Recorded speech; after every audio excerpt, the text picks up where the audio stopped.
La nuit aurait dû être calme. Le désert aurait dû dormir. Mais quelque chose observait la terre, et ce soir-là, l'humanité allait être remarquée. Une vibration sourde traversa le ciel, si profonde qu'elle sembla résonner jusque dans les os. Les étoiles vacillèrent, comme si le firmament lui-même hésitait à rester en place. Puis la lumière apparut. Brutale. Bleue. Aveuglante.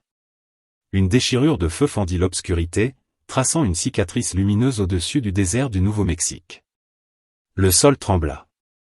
Pas comme lors d'un simple séisme. Non. Comme si quelque chose venait d'arriver. Si vous regardez cette histoire depuis la Terre, bienvenue. Bienvenue dans mon récit. Si vous aimez les histoires humaines, de science-fiction et de courage face à l'inconnu, abonnez-vous à la chaîne et restez jusqu'à la fin. Ce que vous allez entendre pourrait bien changer votre façon de voir l'humanité. La lumière s'éteignit aussi soudainement qu'elle était apparue, laissant derrière elle un silence anormal, presque oppressant. Même le vent semblait avoir retenu son souffle. Sur une route secondaire, solitaire, un véhicule s'immobilisa dans un nuage de poussière. À l'intérieur, un homme restait figé, les mains crispées sur le volant, le regard fixé vers l'horizon encore fumant. Marc Renaud. Médecin. Chercheur. Ancien militaire. Il avait vu des explosions, des zones de guerre, des blessures que peu d'humains pouvaient supporter sans détourner les yeux. Mais ce qu'il venait de voir n'appartenait à rien de connu. Ce n'était ni un test, ni un accident, ni une arme humaine. Son cœur battait trop vite, mais son esprit, lui, était étrangement calme. 15 années de discipline et de terrain avaient laissé une trace indélébile. Quand quelque chose n'avait pas de réponse claire, on observait. On analysait. Et surtout, on avançait. Marc coupa le moteur. Le silence revint aussitôt, lourd et inquiétant. Il attrapa son sac d'urgence à l'arrière du véhicule, vérifia par réflexe son contenu, puis descendit. Le désert s'étendait devant lui, vaste et sombre. À quelques centaines de mètres, une colonne de fumée s'élevait lentement vers le ciel, éclairée par une lueur bleutée qui pulsait faiblement, comme un cœur artificiel. Chaque pas soulevait le sable. Le sol était encore chaud. Plus il avançait, plus l'air vibrait, chargé d'une énergie étrange qui hérissait la peau. Marc sentit un frisson lui parcourir l'échine. Ce n'était pas de la peur. C'était autre chose. Une intuition profonde, presque animale. Puis il atteignit le cratère. Le spectacle était irréel. Un immense cercle de sable fondu s'ouvrait devant lui. Au centre reposait un objet impossible. Sa surface métallique ondulait lentement, comme un liquide figé dans une forme solide. Aucun rivet. Aucune jointure. Aucun symbole humain. La lumière bleue semblait venir de l'intérieur même de la matière. Marc n'eut pas le temps d'analyser davantage. Un mouvement attira son regard. Quelque chose, quelqu'un, se redressait péniblement près du vaisseau. Une silhouette grande et élancée, humanoïde mais clairement étrangère. Sa peau brillait d'un violet irisé, parcouru de reflets changeants. Sur sa tête, une couronne de cristaux translucides pulsait faiblement, projetant de minuscules éclats de lumière autour d'elle. Marc s'arrêta net. L'inconnu leva la tête. Ses yeux, lumineux et profonds, se fixèrent sur lui avec une intensité écrasante. « Ne t'approche pas, humain. » La voix était claire. Parfaite. Compréhensible. Et pourtant, elle portait une résonance étrange, comme si plusieurs tons parlaient en même temps. Marc sentit son estomac se nouer. Pas à cause de la menace. Mais à cause de ce simple fait impossible. Elle parlait sa langue. « Je ne suis pas armé, » répondit-il lentement. « Je veux aider. » La créature tenta de faire un pas, puis vacilla. Son corps sembla perdre toute force. Elle s'effondra à genoux, puis sur le côté. Un liquide sombre, presque noir, s'écoula de plusieurs fissures dans son armure finement gravée. Marc n'hésita plus. Il s'approcha, prudemment, à genoux, posant son sac au sol. Son regard professionnel prit le dessus. Respiration. État de conscience. Blessure visible. Vous êtes gravement touché, dit-il calmement. Si je n'interviens pas, vous allez mourir. Les yeux lumineux se plissèrent. Oses-tu toucher la reine de la flotte céleste? Elle tenta de se redresser à nouveau, mais un spasme violent la traversa. Sa respiration devint irrégulière. Marc posa doucement une main devant lui, sans la toucher. « Je m'appelle Marc Renaud. Je suis médecin. Je soigne les blessés. Peu importe d'où ils viennent. » Un long silence suivit. Le vent se leva légèrement, faisant vibrer les cristaux de sa couronne dans un tintement presque musical. « Tu ignores ce que tu fais, humain, murmura-t-elle enfin. Ma simple présence met ton monde en danger. Peut-être, répondit Marc. Mais là, maintenant, vous êtes une patiente. Il activa son scanner portable. L'écran afficha immédiatement des données incohérentes. Biologie inconnue. Structures énergétiques instables. Mais une chose était claire, elle se vidait de son énergie vitale. Vous avez été attaqué, dit-il après quelques secondes. Ces blessures ne viennent pas de l'impact. Les yeux de la reine s'assombrirent. Trahison, souffla-t-elle. Les miens m'ont trahi. Au loin, un grondement sourd résonna dans le ciel. Marc leva instinctivement la tête. Des lumières. Plusieurs. Trop régulières pour être naturelles. Ils arrivent, dit-elle avec difficulté. Si tu me touches encore, humain, tu le regretteras.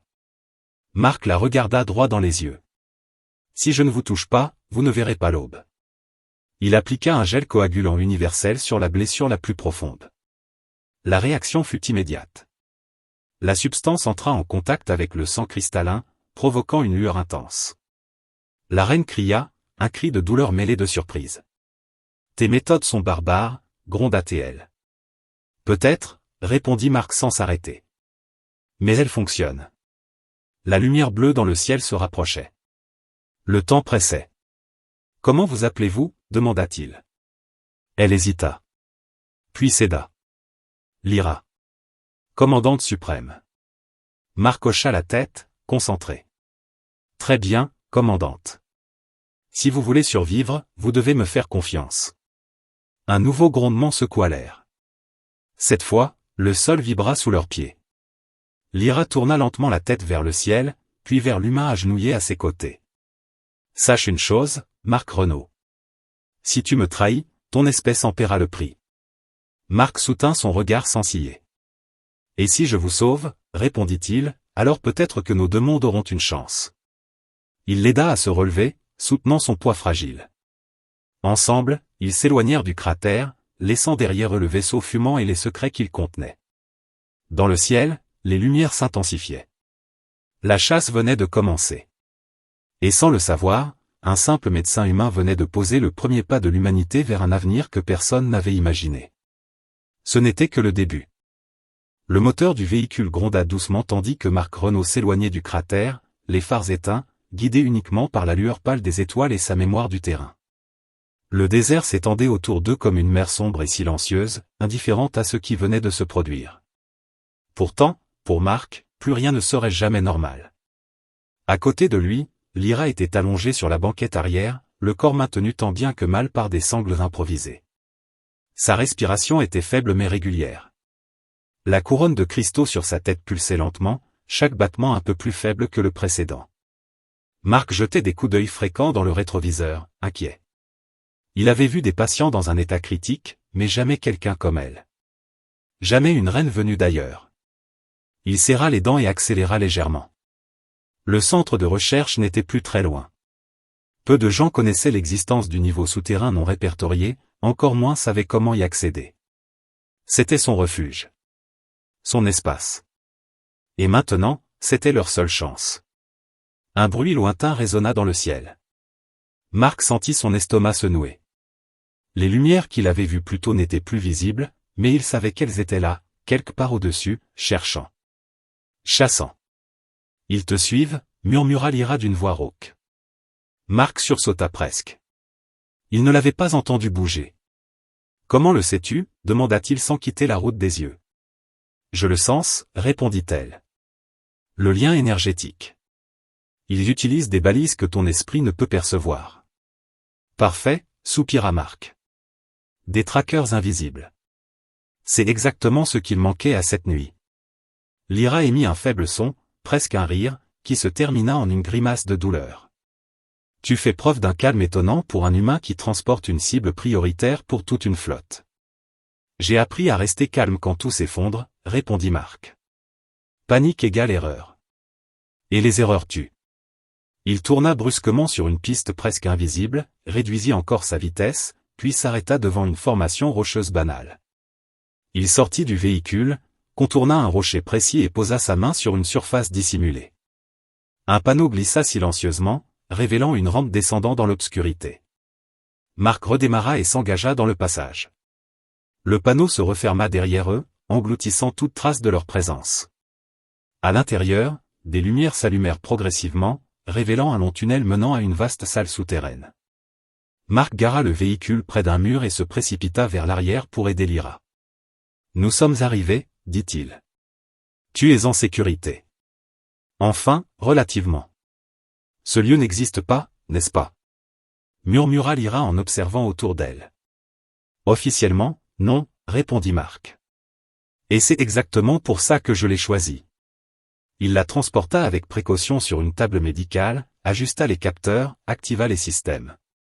L'endroit reprit vie, écran s'illuminant, appareil bourdonnant doucement. Mark se sentait presque chez lui, malgré la situation. « Ne gaspille pas ton énergie à parler, dit-il en préparant ses instruments. Ton état est instable. Tu donnes des ordres à une reine, répondit Lyra faiblement. Tu es soit très courageux, soit très stupide. Les deux, probablement. Il lança un scan plus poussé. Les données défilaient à une vitesse folle, incompréhensible par moments. Pourtant, Mark repérait des motifs, des logiques. L'énergie circulait dans son corps comme un réseau vivant, bien plus complexe que tout système humain. Ton sang, murmura-t-il. Ce ne sont pas des cellules ordinaires. Ce sont des structures cristallines. Lyra le regarda avec un mélange de surprise et de méfiance.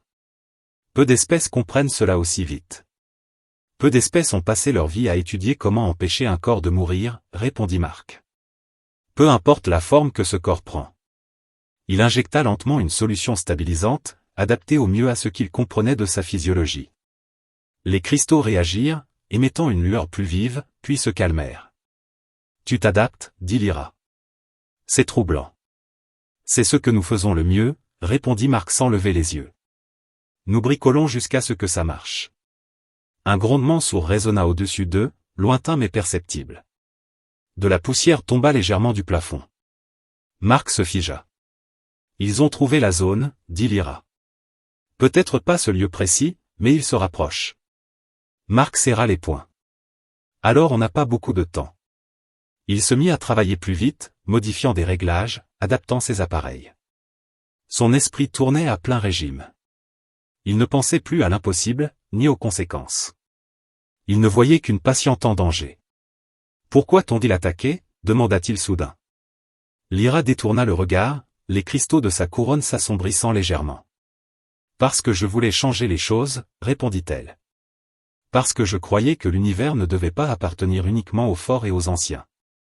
Ils ne voulaient pas de contact avec nous ? Ils ont peur, dit-elle. Peur de ce que ton espèce représente. Mark esquissa un sourire amer. C'est drôle. Sur Terre, beaucoup pensent que nous sommes faibles. Divisés. Instables. Vous l'êtes, admit Lyra. Mais vous êtes aussi imprévisible. Vous évoluez vite. Trop vite pour certains. Une nouvelle vibration secoua le sol, plus proche cette fois.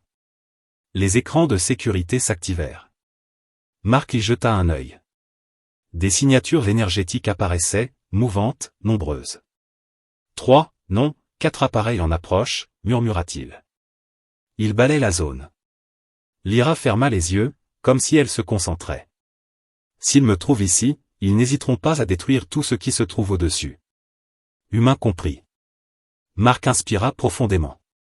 Alors on ne les laissera pas faire. Il se dirigea vers un panneau de contrôle, modifia des paramètres, coupa certaines émissions. J'efface notre signature autant que possible. Mais ce n'est qu'une question de temps. Tu pourrais me livrer, dit Lyra doucement. Ton espèce gagnerait beaucoup. Mark se tourna vers elle, surpris. Tu crois vraiment que je ferais ça ? Beaucoup l'auraient fait, répondit-elle. Même parmi les miens. Marc la fixa un long moment, puis secoua la tête. J'ai prêté un serment, Lyra. Sauver des vies. Pas les échanger contre des avantages. Elle le regarda autrement, cette fois. Moins comme un inférieur. Plus comme un égal. Peut-être ai-je mal jugé ton peuple, murmura-t-elle. Un bruit plus violent résonna soudain. Une alarme s'enclencha. Contact énergétique à proximité immédiate, annonça une voix automatique. Marc jura à voix basse. Ils sont plus rapides que prévu. Lyra tenta de se redresser, grimaçant. Je dois partir. Les attirer loin d'ici. Tu n'en es pas capable dans ton état, répondit Marc fermement en la maintenant allongée. Alors tu mourras avec moi. Marc inspira lentement, puis sourit légèrement. Pas encore. Il ajusta un dernier réglage. Les appareils médicaux émirent un bourdonnement plus intense. Une onde invisible se propagea dans la pièce. Lyra ouvrit les yeux brusquement. Que as-tu fait? J'ai amplifié la résonance de tes cristaux, répondit-il. Juste assez pour brouiller leur capteur. Pas assez pour te blesser. C'est risqué. Toute cette nuit-là. Le bruit extérieur s'éloigna légèrement. Les signatures sur les écrans se dispersèrent, confuses. Marc relâcha enfin sa respiration. Ça nous donne un peu de répit. Lyra observa l'humain, silencieuse. Tu viens de tromper une technologie que mon peuple a perfectionnée pendant des siècles. Avec du matériel bricolé et beaucoup de chance, répondit Marc. Ne t'habitue pas trop. Elle laissa échapper un rire faible mais sincère. Tu es dangereux, Marc Renaud. On me l'a déjà dit. Un calme étrange retomba sur le laboratoire. De courte durée, Marc le savait. Mais suffisant pour continuer. Il retourna à son travail, déterminé. Sans le savoir, dans ce refuge caché sous le désert, un humain venait de prouver quelque chose de fondamental. Face à l'inconnu, face à une puissance venue des étoiles, l'humanité ne fuyait pas toujours. Parfois, elle soignait. Et parfois, elle résistait point, le silence ne dura pas. Dans le laboratoire souterrain, Marc Renaud sentit la tension revenir comme une vague lente mais implacable. Les appareils continuaient de fonctionner, leur lumière clignotant doucement, mais quelque chose avait changé. L'air semblait plus lourd. Plus attentif. Comme si le lieu lui-même savait que le répit ne serait que temporaire. Marc resta immobile quelques secondes, les yeux fixés sur les écrans de surveillance. Les signatures énergétiques s'étaient dispersées, oui, mais pas disparues. Elles tournaient autour de la zone, patiente. Calculatrice. Il n'abandonne pas, murmura-t-il. Lyra, allongée sur la table médicale, respirait un peu mieux. Sa peau avait retrouvé une partie de son éclat violet, mais des zones grises subsistaient, inquiétantes. Les cristaux de sa couronne pulsaient de façon irrégulière, comme un cœur fatigué. Ils apprennent, répondit-elle d'une voix plus stable. Chaque échec les rend plus prudents. Marc hocha la tête. Il connaissait ce principe. Il l'avait vu chez les humains en temps de guerre. L'ennemi qui recule n'est pas toujours vaincu. Parfois, il observe. Alors on doit apprendre plus vite que, dit-il. Il se remit au travail, ajustant les paramètres de ses appareils, notant mentalement chaque réaction du corps de Lyra. Il ne comprenait pas tout, loin de là, mais il commençait à percevoir une logique. Une harmonie fragile entre matière et énergie. Ces cristaux en toi, dit-il sans la regarder. Ils réagissent à des fréquences très précises. Pas seulement physiques. Émotionnelles aussi, j'ai l'impression. Lyra tourna lentement la tête vers lui. Tu n'as pas tort, admit-elle. Nos corps sont liés à notre esprit plus étroitement que chez ton espèce. La peur, la colère, la détermination, tout influence notre énergie vitale. Marc eut un sourire bref. Alors tu vas aimer les humains. On vit constamment dans un mélange de tout ça. Un léger silence suivit. Puis Lyra parla à nouveau, plus sérieuse. Marc, pourquoi fais-tu vraiment cela? Il s'arrêta, les mains posées sur le bord de la table. La question n'était pas agressive. Elle était sincère. Parce que tu es là, répondit-il après un moment. Parce que si je t'abandonne, je deviens quelqu'un que je ne veux pas être. Lyra l'observa longuement, comme si elle essayait de lire au-delà de ses mots. Tu réalises que ton geste pourrait condamner ton monde si les miens décident de se venger? Oui, répondit-il simplement. Mais je sais aussi que si je ne fais rien, ce monde ne méritera peut-être pas d'être défendu. Un grondement plus proche fit vibrer les murs. Cette fois, les écrans affichèrent une alerte plus inquiétante. Une nouvelle signature venait d'apparaître, différente des autres. Plus stable. Plus puissante. Marc sentit un frisson lui parcourir l'échine. Celui-là, il est différent, murmura-t-il. Lyra ferma les yeux, puis inspira profondément. Je le connais, dit-elle. C'est Vex. Le nom sembla peser lourd dans l'air. Un autre commandant, demanda Marc. Un stratège. Un traditionnaliste. Il croit que l'univers doit rester figé, contrôlé par ceux qui détiennent déjà le pouvoir. Pour lui, le changement est une maladie. Marc serra la mâchoire. Et il n'aime pas que tu veuilles changer les règles. Non, répondit Lyra. Il me considère comme une menace plus grande que ton espèce. Marc se dirigea vers le panneau de contrôle principal. Ses pensées s'accéléraient. Il ne pourrait pas rester ici indéfiniment. Même caché, même prudent, il finirait par être trouvé. On doit bouger, dit-il. Ce lieu est sûr, mais pas invincible. Où irions-nous? Demanda Lyra. J'ai une installation secondaire, répondit Marc. Rien d'officiel. Une ancienne station de recherche en montagne. Isolée. Sans réseau. Lyra esquissa un sourire fatigué. Tu aimes vraiment les endroits où personne ne regarde. C'est souvent là que les choses importantes se passent. Il commença à rassembler des équipements portables, sélectionnant soigneusement ceux qui seraient essentiels. Chaque choix comptait. Chaque erreur pouvait être fatale. Soudain, un nouvel événement interrompit ses pensées. Un signal apparut sur l'un des écrans. Pas une signature énergétique extraterrestre. Humaine. Marc fronça les sourcils. C'est impossible, murmura-t-il. Qu'y a-t-il? Demanda Lyra. Des véhicules humains approchent aussi, répondit-il. Militaires. Lyra se redressa légèrement, malgré la douleur. Ils ont détecté les vaisseaux, dit-elle. Ton espèce ne pouvait pas ignorer une telle activité. Marc passa une main sur son visage. Si mon propre camp arrive avant que je puisse t'éloigner, tout se complique. Ils chercheront à me capturer, dit Lyra. À m'étudier. À m'exploiter. Pas tous, répondit Marc. Mais certains, oui. Il se tourna vers elle, le regard grave. Écoute-moi bien. Si des humains entrent ici, je ne te laisserai pas être traité comme un objet. Mais je ne pourrai pas contrôler leur réaction. Lyra hocha lentement la tête. Je comprends. C'est le risque que j'ai accepté en restant. Une secousse violente fit soudain trembler tout le complexe. Les lumières clignotèrent. Une alarme stridente retentit. Impact de surface, annonça la voix automatique. Intrusion probable. Marc courut vers l'écran principal. Une image apparut. Une silhouette se matérialisait lentement, projetée dans l'air. Une forme humanoïde, mais plus anguleuse, plus sombre. Des cristaux rouges brillaient sur son armure. Vex, murmura Lyra avec colère. La projection prit la parole, sa voix froide et assurée. Commandante Lyra. Tu te caches derrière un humain.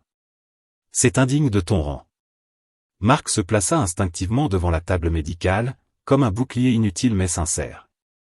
Vous êtes sur un site humain, déclara-t-il. Vous n'avez aucun droit ici. La silhouette tourna lentement la tête vers lui. Tu parles avec courage, humain. Mais tu ne comprends pas les forces que tu défies. Peut-être, répondit Marc. Mais je comprends très bien ce que signifie protéger quelqu'un qui ne peut pas se défendre. Vex laissa échapper un rire sans joie. Ta compassion te perdra. Donne-la-moi, et ton monde sera épargné. Lyra serra les poings. Tu mens, Vex. Tu as toujours menti. Le mensonge est parfois nécessaire pour préserver l'ordre, répondit-il. Ton idéal de coopération est une faiblesse. Marc observa les données défiler sur les écrans. Il comprenait maintenant.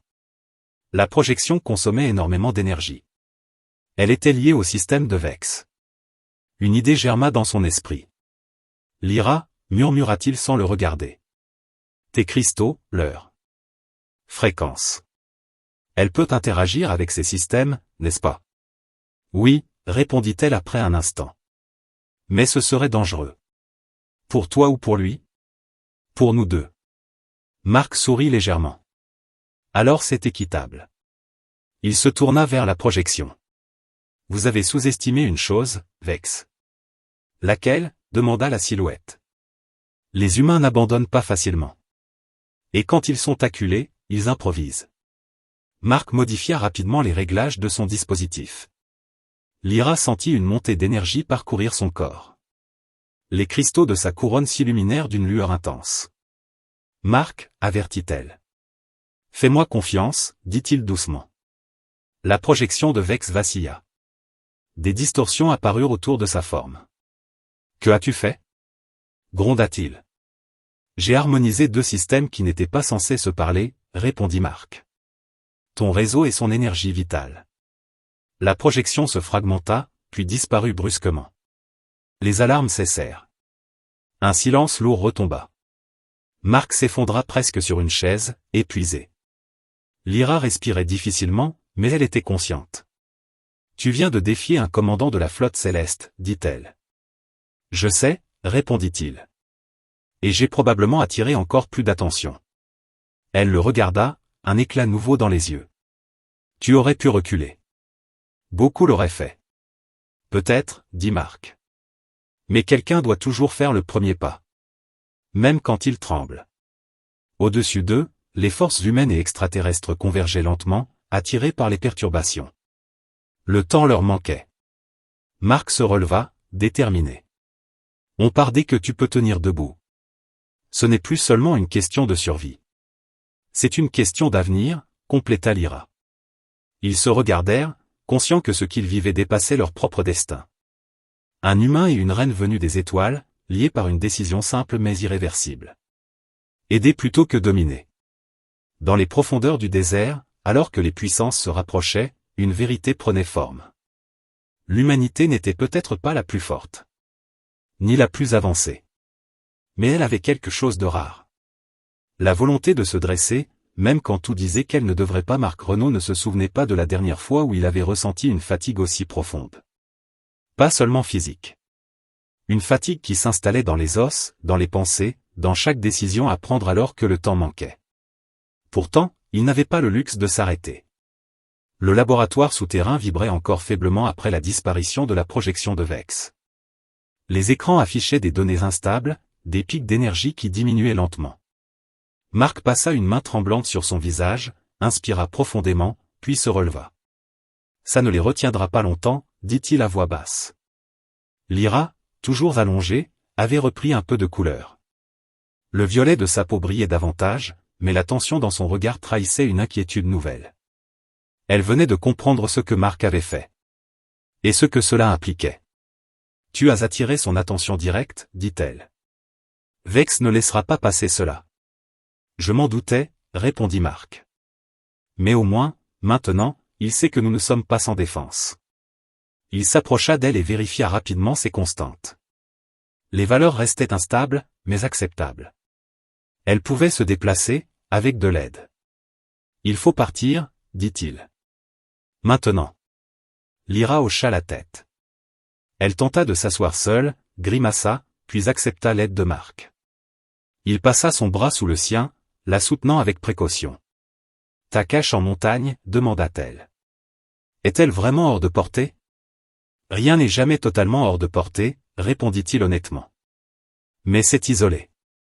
Aucun signal. Aucun intérêt stratégique. Et surtout, peu de gens savent que j'y vais parfois. Tu fais confiance à l'oubli, observa Lyra. L'oubli est souvent plus efficace que les murs, répondit Marc.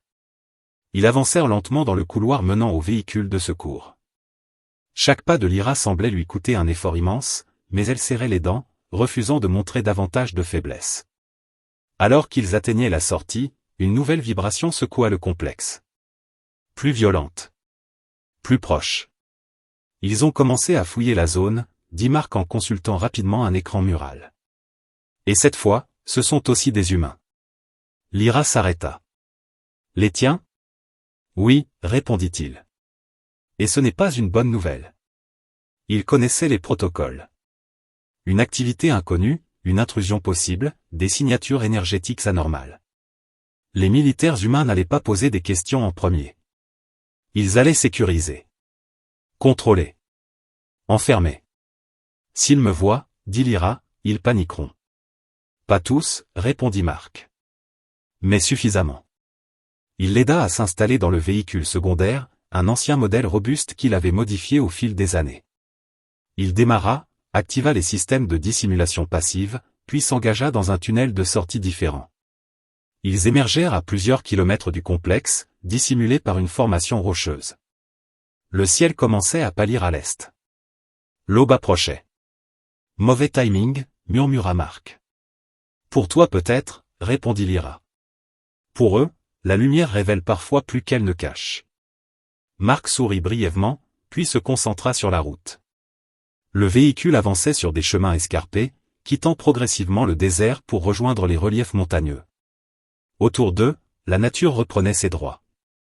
Roches, pins, silence. Mais le calme était trompeur. Marc, dit Lyra après un long moment. Pourquoi as-tu vraiment défié Vex? Il réfléchit quelques secondes avant de répondre. Parce que je l'ai déjà vu, dit-il. Ce genre de personne. Sur Terre. Des chefs qui prétendent savoir ce qui est bon pour tous, mais qui n'écoutent que leur peur. Ils détruisent tout ce qui pourrait changer leur monde. Lyra le regarda attentivement. Tu parles avec une colère contenue. Oui, admit-il. Parce que je sais où ça mène. Le véhicule s'arrêta enfin devant une vieille cabane en bois, perdue au milieu des arbres. Rien n'indiquait qu'elle abritait autre chose qu'un refuge abandonné. Marc coupa le moteur. Bienvenue dans mon deuxième endroit préféré au monde, dit-il. Il aida Lyra à sortir et la guida à l'intérieur. L'endroit était simple, mais propre. Une table, quelques chaises, un lit, et surtout, une trappe menant à un sous-sol discret. Descends lentement, dit Marc. Fais attention. En bas, une pièce plus moderne se dévoilait. Du matériel médical, des générateurs, des outils divers. Marc alluma les lumières. Ce n'est pas aussi équipé que l'autre site, expliqua-t-il. Mais ça suffira. Il installa Lyra sur le lit et se remit immédiatement au travail. Chaque minute comptait. Il ajusta son dispositif de résonance, cherchant à stabiliser définitivement l'énergie de ses cristaux. Ton corps se bat, dit-il. Mais il a besoin d'un point d'ancrage. Nos chambres de guérison utilisent un champ harmonique constant, expliqua Lyra. Ici, tout fluctue. Marc hocha la tête. Alors je vais créer une constance artificielle. Il travailla sans relâche, reliant des appareils humains à des fragments récupérés du vaisseau. Ses mains bougeaient presque toutes seules, guidées par l'intuition et l'expérience. Au dehors, un bruit lointain se fit entendre. Des hélicoptères. Marc se figea. Ils nous ont suivis, murmura-t-il. Lyra ferma les yeux, concentrée. Et Vex n'est pas loin non plus. Je le sens. Marc serra les poings. Très bien. Alors on va devoir faire face. Il activa les écrans de surveillance. Les images montrèrent des soldats humains approchant prudemment la cabane. Armés. Tendus. Ils sont nerveux, dit-il. Et quand des soldats sont nerveux, ils font des erreurs. Tu vas leur parler, demanda Lyra. Oui, répondit Marc sans hésiter. C'est encore mon monde. Je dois essayer. Il monta les escaliers et ouvrit lentement la porte. L'air frais du matin l'accueillit. Devant lui, une dizaine de soldats se figèrent, armes pointées. Ne tirez pas, dit Marc calmement. Je suis le docteur Marc Renaud. Chercheur civil. Un officier s'avança. Docteur, reculez lentement. Nous avons détecté une activité non humaine dans cette zone. Je sais, répondit Marc. Et elle est sous ma protection. Un murmure parcourut les rangs. Vous êtes en état de détention provisoire, déclara l'officier. Toute entité inconnue doit être remise aux autorités. Marc inspira profondément. Si vous descendez là-dessous avec vos armes, vous risquez de tuer quelqu'un qui n'est plus une menace. Quelqu'un? Répéta l'officier. Oui, répondit Marc. Quelqu'un. Un silence tendu s'installa.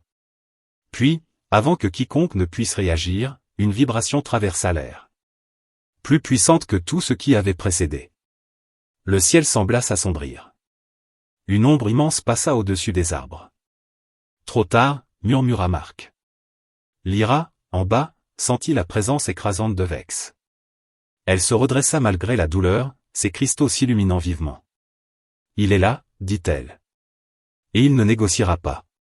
Marc se retourna vers les soldats. Écoutez-moi bien, dit-il avec fermeté. Ce qui arrive dépasse tout ce que vous avez appris. Si nous ne faisons pas front ensemble, personne ne sortira indemne. Un éclair rouge déchira le ciel. Un vaisseau apparut, immense, silencieux, terrifiant. Les soldats reculèrent, stupéfaits. Mon Dieu, murmura quelqu'un. Marc sentit la peur les envahir. Il devait agir vite. Vous voyez, dit-il. Voilà la vraie menace. Pas elle. Pas moi. Il descendit les escaliers en courant. Lyra l'attendait, droite, malgré tout. Je vais devoir utiliser ton dispositif à pleine puissance, dit-il. Ça pourrait attirer toute leur attention sur nous. Fais-le, répondit-elle. Je te fais confiance. Marc activa le système. L'énergie afflua, emplissant la pièce d'une lumière vibrante. Les cristaux de Lyra résonnèrent, projetant une onde puissante à travers la montagne. À l'extérieur, le vaisseau de Vex hésita. Ses systèmes vacillèrent. Que as-tu fait ? Demanda Lyra à travers la douleur. J'ai amplifié ton signal, répondit Marc. Et je l'ai modifié. Il ne peut plus te localiser précisément, mais il sent ta présence partout. Un rugissement silencieux secoua l'air. Le vaisseau recula lentement. Il se retire, dit Lyra avec surprise. Pour l'instant. Marc s'effondra sur une chaise, épuisé. Les soldats, à l'extérieur, observaient le ciel, incapables de comprendre ce qu'ils venaient de voir. Ce n'est pas fini, murmura Marc. Lyra le regarda, une nouvelle détermination dans les yeux. Non, dit-elle. Mais grâce à toi, nous avons gagné quelque chose de précieux. Quoi donc ? Demanda Marc. Du temps, répondit-elle. Et l'espoir. Au-dessus d'eux, le soleil se levait lentement, éclairant un monde qui venait de changer, même s'il ne le savait pas encore. Et au cœur de cette tempête, un humain ordinaire venait de prouver une chose essentielle. Quand l'univers frappe à la porte, l'humanité ne répond pas toujours par la peur. Parfois, elle répond par le courage. Le jour se leva pleinement sur les montagnes, baignant la cabane d'une lumière douce et trompeuse. À première vue, tout semblait paisible.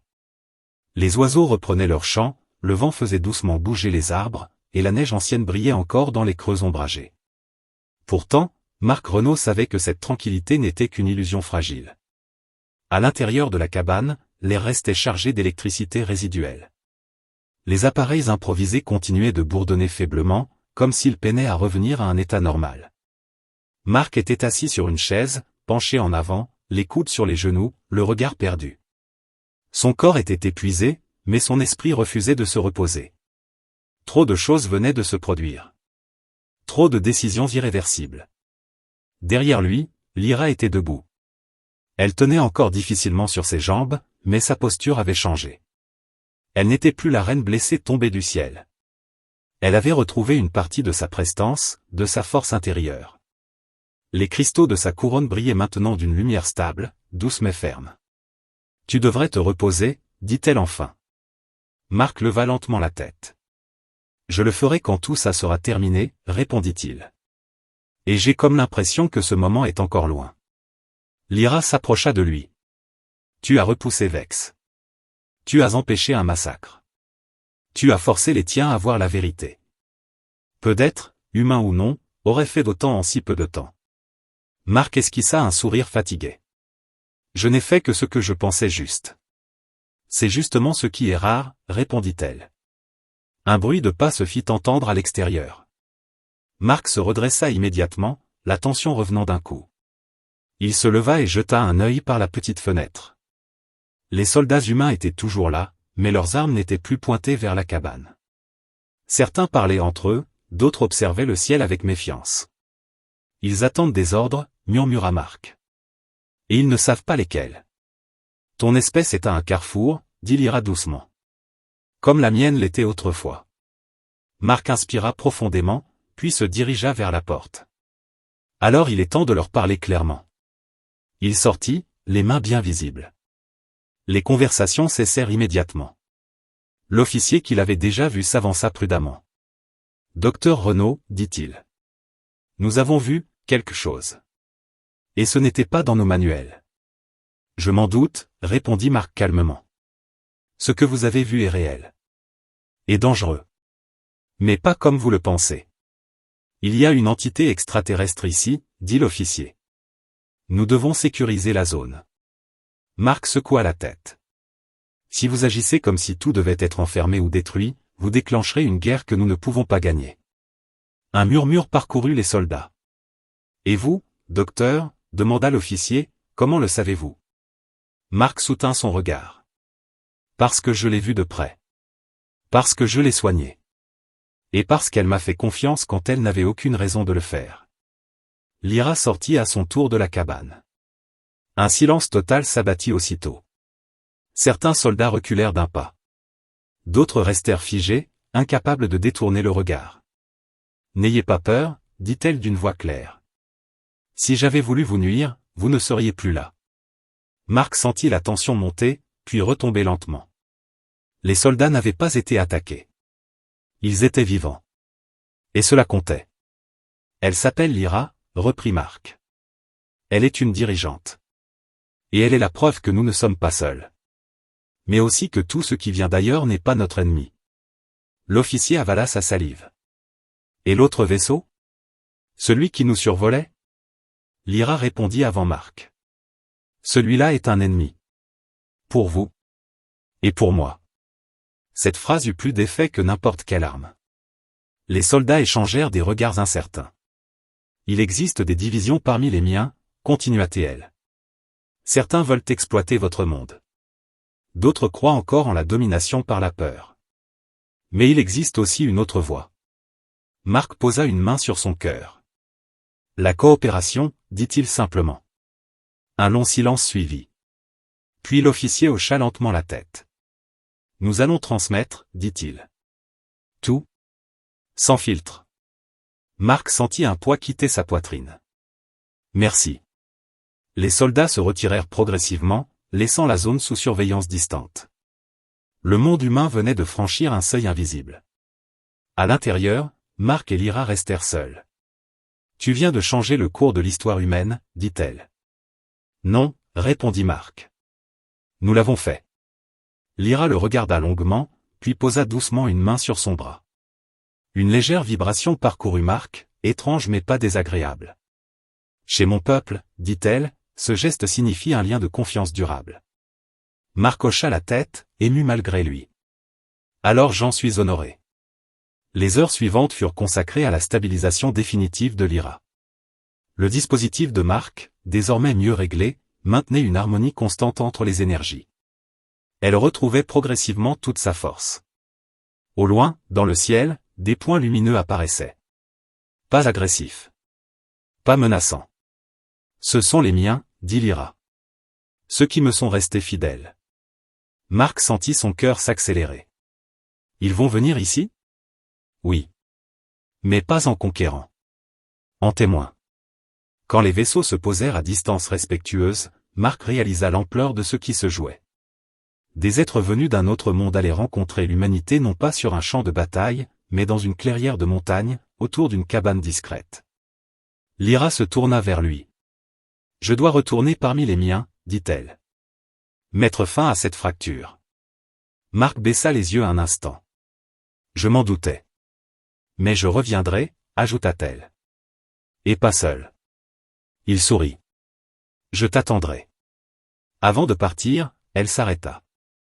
Marc Renaud, si Vex revient, il ne sous-estimera plus jamais l'humanité.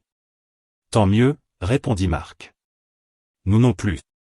Elle s'éloigna, entourée de ses gardes, et monta dans un vaisseau qui s'éleva lentement dans le ciel. Marc resta là, longtemps, jusqu'à ce que les lumières disparaissent parmi les étoiles. Plus tard, de retour au centre humain, Marc fut convoqué, interrogé, observé. Mais quelque chose avait changé. Les regards n'étaient plus accusateurs. Ils étaient curieux. Respectueux. Parfois même admiratifs. Il refusa les honneurs. Refusa les postes élevés. Il demanda seulement une chose. Un programme commun. Recherche. Médecine. Énergie. Échange. Et contre toute attente, il l'obtint. Les mois passèrent. Le monde changea lentement. Des vérités furent révélées. Des peurs affrontées. Des frontières mentales brisées. Un soir, alors que Marc observait le ciel depuis la même cabane, une lumière familière apparut. Lyra était revenue. Le conseil a changé, dit-elle en souriant. Pas complètement. Mais suffisamment. Et Vex, demanda Marc. Exilé, répondit-elle. Ses idées ne pouvaient plus survivre à la lumière. Ils restèrent côte à côte, regardant les étoiles. Tu sais, dit Marc, je n'ai jamais voulu être un héros. Les héros ne le veulent jamais, répondit Lyra. Ils veulent juste faire ce qui est juste. Au-dessus d'eux, l'univers semblait moins froid, moins lointain. L'humanité n'avait pas conquis les étoiles. Elle avait gagné quelque chose de plus précieux. Une place parmi elles. Et tout avait commencé par un humain ordinaire. Qui avait choisi d'aider au lieu de craindre.